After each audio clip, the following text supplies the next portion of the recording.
കാലതാമസം, അതായത് കാർഷിക മേഖലയിൽ പ്രത്യേകിച്ച് എന്തെങ്കിലും പുതുതായിട്ട് സംരംഭങ്ങൾ തുടങ്ങാനായിട്ട് ആരെങ്കിലും ഇറങ്ങി തിരിച്ചാൽ അവർ നേരിടുന്ന വലിയ കാലതാമസം പലപ്പോഴും കാർഷിക സംരംഭങ്ങൾ തുടങ്ങാനായിട്ട് പലരെയും ഇതിൽ നിന്നും പിന്നോട്ടടിക്കുന്ന ഒരു പ്രധാന ഫാക്ടറാണ്.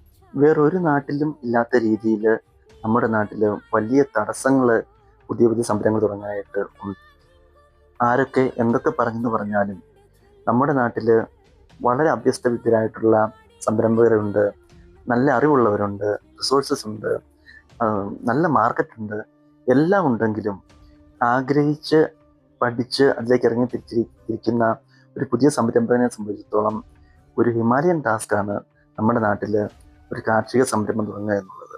പല പ്രഖ്യാപനങ്ങളിലും കേൾക്കുന്നത് പോലെയും അല്ലെങ്കിൽ സോഷ്യൽ മീഡിയയിൽ പ്രചരിക്കുന്നത് പോലെയും ഒക്കെയുള്ള വലിയ വലിയ പദ്ധതികൾ അത് ശരിക്കും കടലാസ് പൊലികൾ മാത്രമാണെന്നുള്ളത് അതിനു വേണ്ടിയിട്ട് എന്തെങ്കിലും നമ്മൾ ഇറങ്ങി തിരിച്ചാൽ നമുക്ക് ബോധ്യപ്പെടുന്നതാണ്. ഇടത്തരംകാരും കൂടി കാർഷിക മേഖലയിൽ സംരംഭം തുടങ്ങുക എന്നുള്ളത് നമ്മുടെ നാടിന്റെ ഏറ്റവും വലിയ ആവശ്യങ്ങളിൽ ഒന്നാണ്.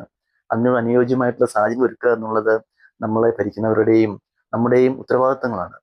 പുതിയ സംരംഭകരെ എങ്ങനെയും പ്രൊമോട്ട് ചെയ്യുക എന്നുള്ളത് നമ്മുടെ ആവശ്യമാണ്.